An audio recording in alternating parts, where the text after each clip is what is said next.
আসসালামু আলাইকুম, আমি রোকেয়া জামান, টিচার, বিবিএ প্রফেশনালস, দুনিয়া ইউনিভার্সিটি কলেজ। ফিনান্সিয়াল অ্যানালাইসিস কোর্সের আজকে আমরা 4 নম্বর চ্যাপ্টার শুরু করব। 4 নম্বর চ্যাপ্টার আমাদের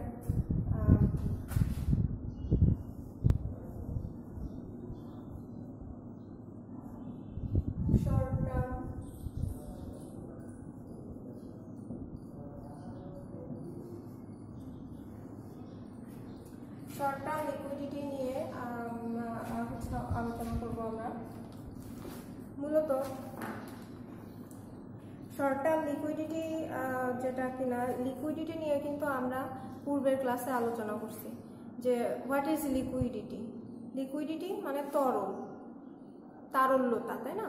তো তারল্যতা সাচ অ্যান এক্সাম্পল যে কোনো লিকুইড, ধরা যাক যে ওয়াটার, পানি, যখন আমরা একটা পাত্রে রাখি সেই পাত্রের আকার ধারণ করে। অর্থাৎ আমরা পানিটাকে যেই পাত্রে রাখি, যে আকারের পাত্রে রাখি, সেই আকারটা ধারণ করে।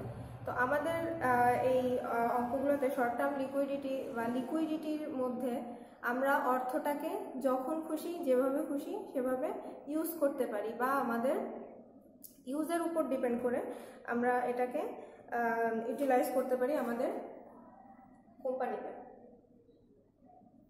অর্থাৎ শর্ট টার্ম লিকুইডিটির একটা ফ্লেক্সিবিলিটি আছে। ফ্লেক্সিবিলিটি মানে নমনীয়তা আছে। নমনীয়তা অর্থাৎ আমরা এটাকে প্রয়োজন মাফিক ইউজ করতে পারি বা প্রয়োজন মাফিক আমাদের ব্যবসায় কাজে লাগাতে পারি। তো শর্ট টার্ম লিকুইডিটির মধ্যে আমরা কয়েক প্রকারের অঙ্ক পাবো। আমাদের এক্সাম কিটের যে অঙ্কগুলো আছে তার মধ্যে প্রথমত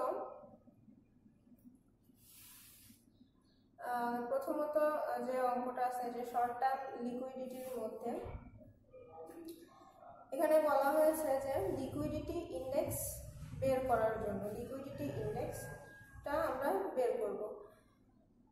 আমাদের এই শর্ট টার্ম লিকুইডিটির মধ্যে আমরা এর আগে যেই অঙ্কগুলো করছি সেখানে লক্ষ্য করলে দেখছি যে আমাদের কারেন্ট অ্যাসেট, কারেন্ট লায়াবিলিটি, এগুলো নিয়ে কিন্তু আমরা কাজ করছি যে কারেন্ট অ্যাসেট কোনগুলা, কারেন্ট লায়াবিলিটি কোনগুলা, সেগুলোকে কিভাবে ইউটিলাইজ করতে হয় সেগুলো আমরা কিন্তু এর আগের অঙ্কগুলোতে, অর্থাৎ লিকুইডিটি অঙ্কগুলোতে লক্ষ্য করছি। তো মূলত আমাদের প্রতিষ্ঠানের যেই দায়গুলো হবে, আমাদের শর্ট টার্ম লিকুইডিটি একটা নির্দিষ্ট সময়, এই সময়টা কিন্তু নর্মালি 1 বছর বা 1 বছরের থেকে কম সময়ের মধ্যে হতে পারে। সেটা 1 মাস বা সেটা 6 মাস, এরকমভাবে 1 বছরের থেকে অবশ্যই কম হতে হবে, যেটা কিনা শর্ট টার্ম লিকুইডিটি।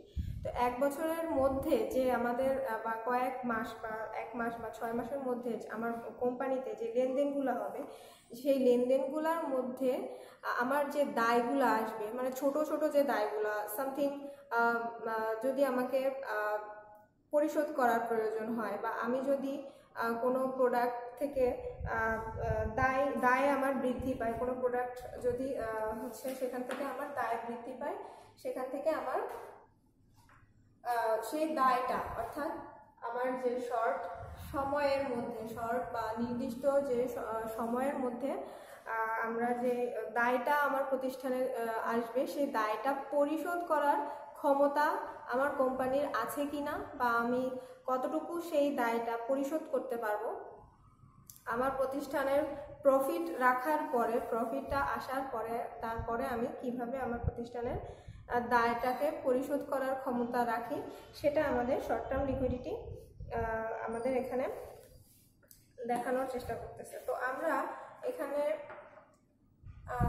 1 নাম্বার অঙ্ক যেটা শর্ট টার্ম লিকুইডিটির মধ্যে আমরা দেখতে পাচ্ছি যে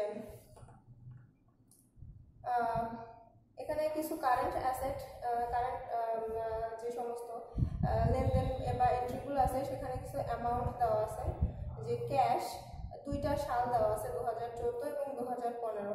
আপনারা এক্সাম কিটের 4 নম্বর চ্যাপ্টারের প্রথম অঙ্কটা দেখলে বুঝতে পারবেন। এখানে ক্যাশ দেওয়া আছে, অ্যাকাউন্ট রিসিভেবল দেওয়া আছে, ইনভেন্টরিজ দেওয়া আছে। তো এগুলো আমার অবশ্যই কারেন্ট যে অ্যাসেটগুলো তার মধ্যে পড়ে। অর্থাৎ আমরা কিন্তু এখানে বুঝতে পারতেছি যে শর্ট টার্ম লিকুইডিটিতে কোন কোন ধরনের এন্ট্রিজ আসতে পারে।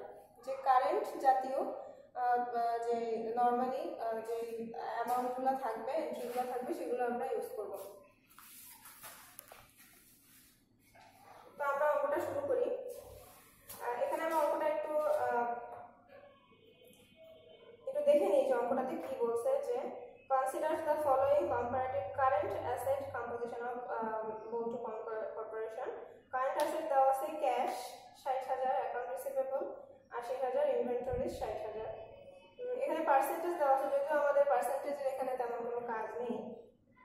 2015 সালের অ্যামাউন্টগুলো দেওয়া আছে, cash 40,000, account receivable 60,000, inventory 1 lakh, total current asset আমাদের এখানে 2 লাখ। পরবর্তীতে বলছে যে assuming the conversion of inventories into account receivable takes 180 days, 180 দিন on average। মানে আমার অ্যাকাউন্ট রিসিভেবলের জন্য নির্দিষ্ট সময় দেওয়া আছে 180 দিন, এবং account receivable into cash average 60 দিন, দুইটা দেওয়া আছে। ইনভেন্টরিজের জন্য দেওয়া আছে এবং অ্যাকাউন্ট রিসিভেবলের জন্য নির্দিষ্ট সময় দেওয়া আছে, যে সময়ের মধ্যে আমাকে এই দায় নিয়ে কাজ করতে হবে বা পরিশোধ করতে হবে। তো এখানে রিকোয়ারমেন্টে বলে দিছে যে calculate the liquidity index. Liquidity index আমাকে বের করতে হবে ফর 2014 and 2015। তো লিকুইডিটি ইন্ডেক্স বের করার আগে অবশ্যই আমাকে যেই এন্ট্রিগুলো দেওয়া আছে, যে ক্যাশ, অ্যাকাউন্ট রিসিভেবল, ইনভেন্টরিজ যেগুলো দেওয়া আছে, সেখান থেকে কালেক্ট পিরিয়ড বের করতে হবে। কালেক্ট পিরিয়ড বলতে যেই অ্যামাউন্টগুলো দেওয়া আছে এবং যে ডেটগুলো দেওয়া আছে, সেখান থেকে আমাকে নির্দিষ্ট সময়ে কত কারেন্ট অ্যাসেট কালেক্ট করতে হবে সেটা বের করতে হবে। অঙ্কটা শুরু করি এভাবে যে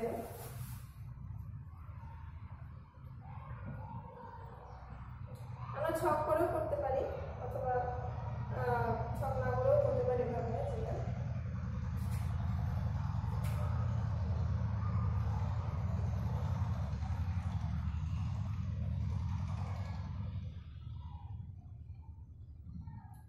প্রথমে 2014 সালের যে অ্যামাউন্টগুলো দেওয়া আছে আমরা ছক করে করি, তাহলে আমাদের বুঝতে সুবিধা হবে।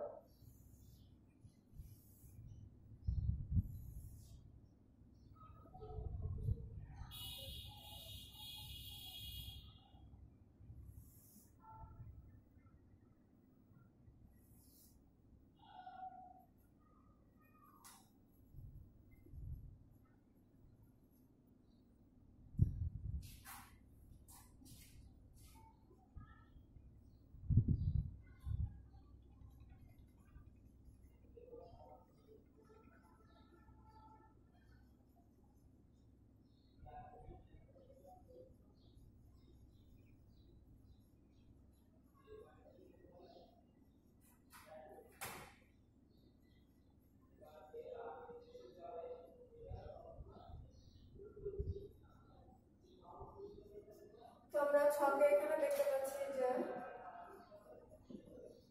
2014 যে অ্যামাউন্টগুলো দেওয়া আছে, যে ক্যাশ দেওয়া আছে, এখানে টোটাল ক্যাশ নরমালি দেওয়া আছে 60,000। পরবর্তীতে দেওয়া আছে অ্যাকাউন্ট রিসিভেবল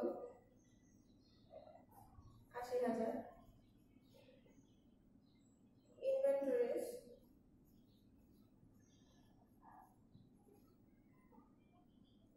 দেওয়া আছে 60,000।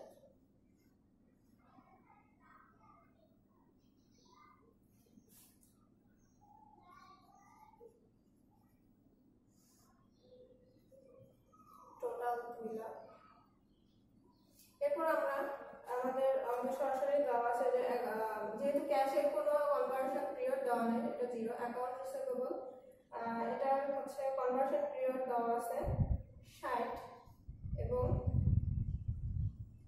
ইনভেন্টরিজের ক্ষেত্রে কনভার্সন পিরিয়ড দেওয়া আছে 180।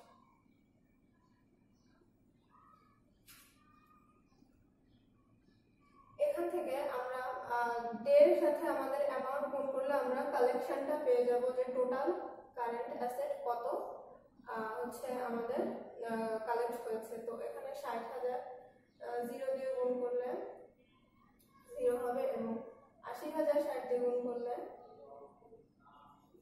48, 180 দিয়ে 60,000 গুণ করলে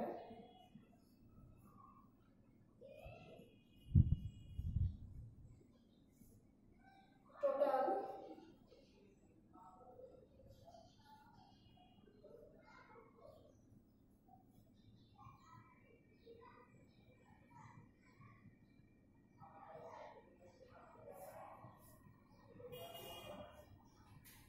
তাহলে 2015 সালের কিন্তু আমরা টোটাল কালেকশন যেটা সেটা পেয়ে গেলাম।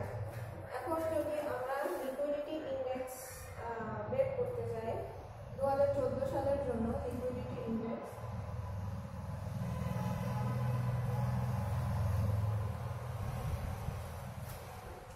সূত্রটা এরকম আসে যে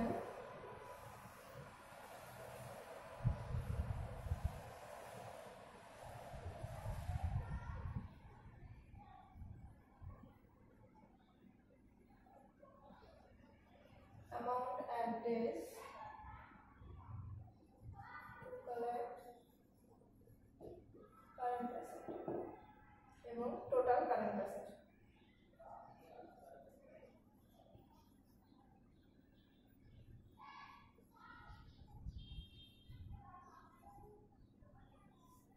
amount of days আমাদের বের হয়েছে, যেটা ডে দিয়ে গুণ করার পর আমরা টোটাল বের করছি 15,6 1,56,00,000 আর টোটাল অ্যামাউন্ট যেটা আছে 0।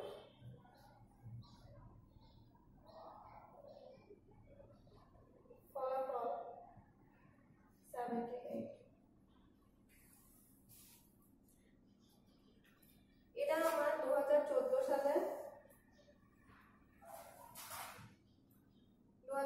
সালের যে হচ্ছে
লিকুইডিটি ইন্ডেক্স কিন্তু 2014 সালে থেকে 2015 সালে বৃদ্ধি পেয়েছে। লিকুইডিটি ইন্ডেক্স যেটা 2014 সালে ছিল সেটা 2015 সালে বৃদ্ধি পেয়েছে। এখন আমাদের খেয়াল রাখতে হবে যে যেই প্রতিষ্ঠানে লিকুইডিটি আছে আমরা নর্মালি তো সেটা সেই প্রতিষ্ঠানকে ভালো মনে করি যে এই প্রতিষ্ঠানের দায় পরিশোধ করার ক্ষমতা আছে, অর্থাৎ নির্দিষ্ট সময়ে যে দায়গুলো আমার তৈরি হবে সেই দায়গুলো পরিশোধ করার ক্ষমতা যদি কোনো কোম্পানি থেকে থাকে তাহলে ভালো।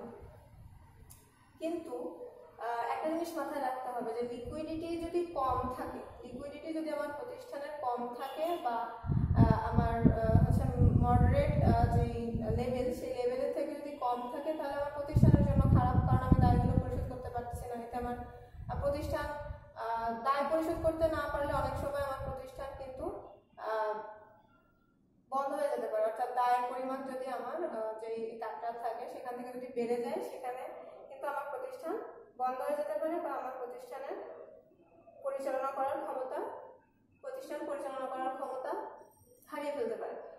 সেটা কিনা যে হচ্ছে আমার যখন লিকুইডিটিটা অনেক কম থাকবে, বাট আমার লিকুইডিটিটা মডারেট লেভেল থেকে যদি অতিরিক্ত বেশি থাকে, মানে যেটা আমার দরকার আছে তার থেকেও যদি অতিরিক্ত এবং লিমিটলেস অতিরিক্ত যদি থাকে, সেটাও কিন্তু আমার প্রতিষ্ঠানের জন্য খুব বেশি ভালো হবে না। এই কথাটা আমার মাথায় রাখতে হবে যে আমার লিকুইডিটির পরিমাণটা, আমার প্রতিষ্ঠানের লিকুইডিটির পরিমাণটা একটা মডারেট লেভেলে থাকতে হবে।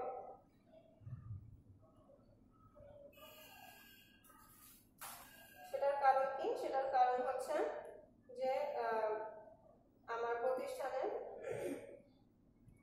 যে লিকুইডিটিটা সেটা নির্দিষ্ট পর্যায়ে না থাকলে আমার যে অতিরিক্ত যে হচ্ছে লিকুইডিটি থাকবে বা যে তরল যে সম্পত্তি থাকবে বা তরলের পরিমাণ যদি বেশি থাকে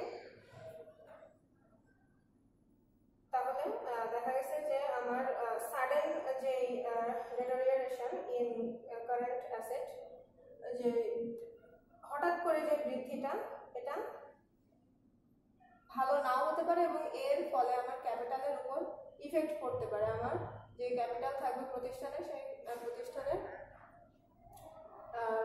একটা নেগেটিভ ইম্প্যাক্ট ফেলতে পারে। তো এখানে আমরা কমেন্ট এভাবে লিখতে পারি যে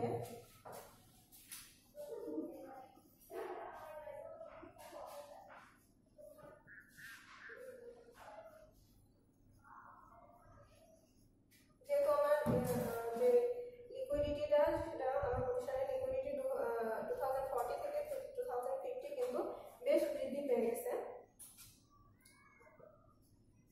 Increase in the liquidity index, deterioration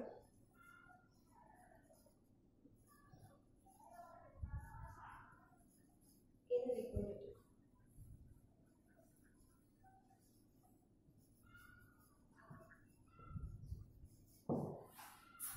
Yes, আমার অঙ্ক কমপ্লিট।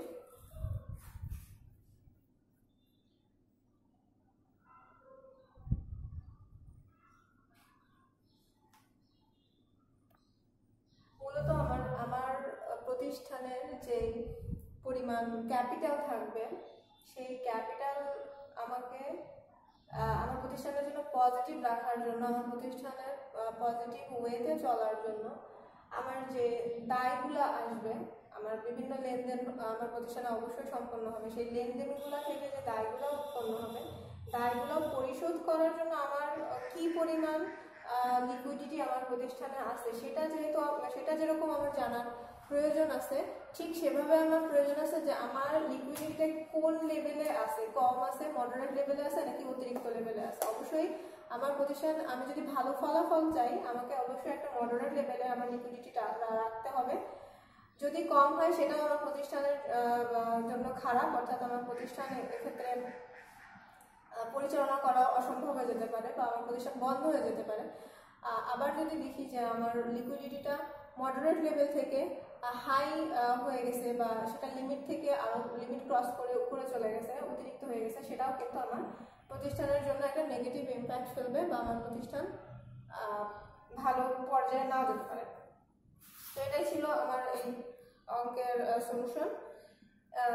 এই ধরনের অঙ্ক এই চ্যাপ্টারে আমি আরো কিছু দেখতে পাচ্ছি যে আমরা 4 নম্বর প্রবলেমটা যদি দেখি, 4 নম্বর প্রবলেমটা আমরা একটু পড়ি তাহলে বুঝতে পারবো কি বলছে। বলছে the current assets compositions of company X for 2 years are presented below. Cash 2007-2008 যদি এখানে দেখি, ক্যাশ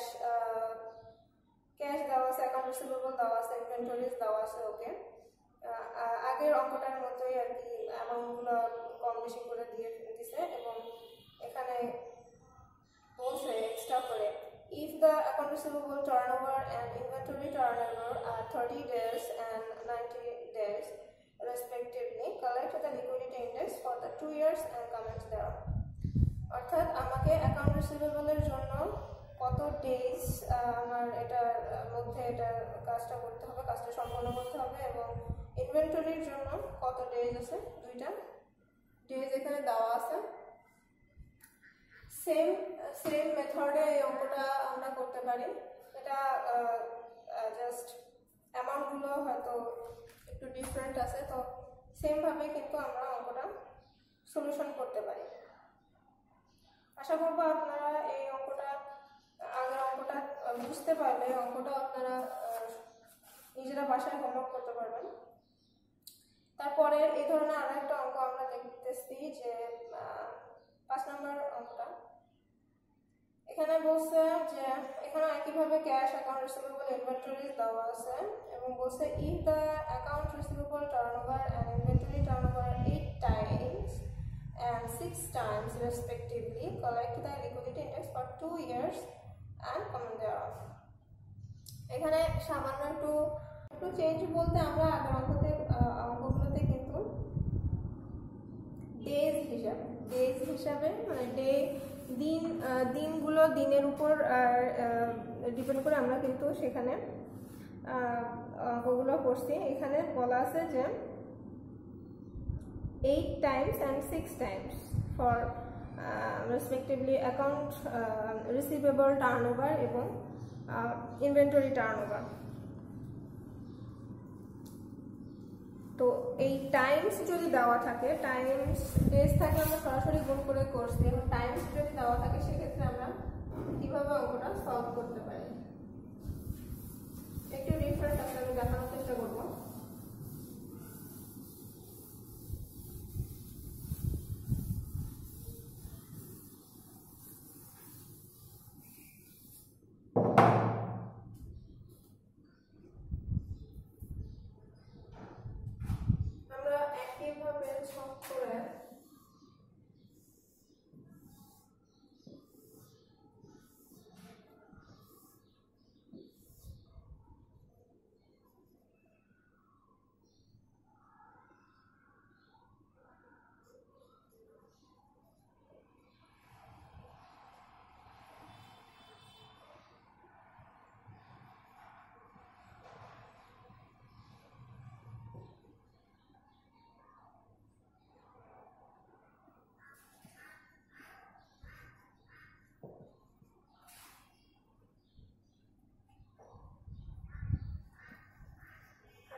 যে আমার যে এন্ট্রিগুলো অ্যামাউন্ট দেওয়া আছে,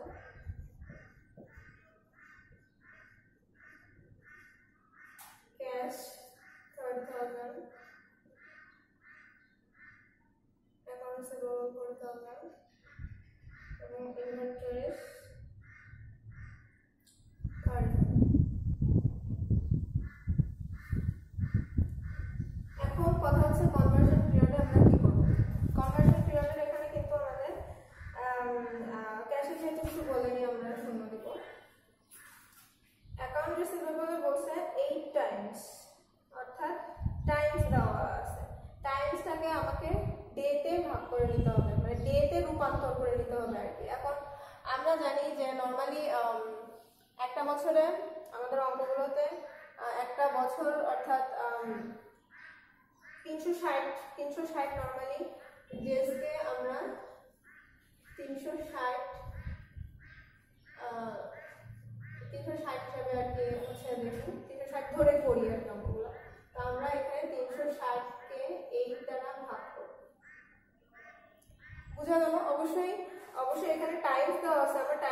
সরাসরি আমার অ্যামাউন্টের সাথে গুণ করতে পারতেছি না, কারণ আমাকে কালেক্ট অ্যাট ডেজ বের করতে হবে, অর্থাৎ ডেজ নির্দিষ্ট সময়ের মধ্যে আমি হচ্ছে নির্দিষ্ট একটা সময় দেওয়া আছে, তো সময়টাকে ইন্ডিকেট করার জন্য এখানে কিন্তু টাইমস দিলে আমি টাইমসটাকে সরাসরি ইউজ করতে পারতেছি না, টাইমসটাকে আমার ডেতে রূপান্তর করার জন্য 360 দিয়ে ভাগ করে নিচ্ছি। ইনভেন্টরিজের ক্ষেত্রেও একইভাবে এখানে যে 360 এবং 6 দেওয়া আছে 6 টাইমস, তাহলে আমাকে ইনভেন্টরিজে 6 দিয়ে ভাগ করে নিতে হবে, অর্থাৎ অ্যাকাউন্টস রিসিভেবলের ক্ষেত্রে 45 days and ইনভেন্টরিজের ক্ষেত্রে 60 days।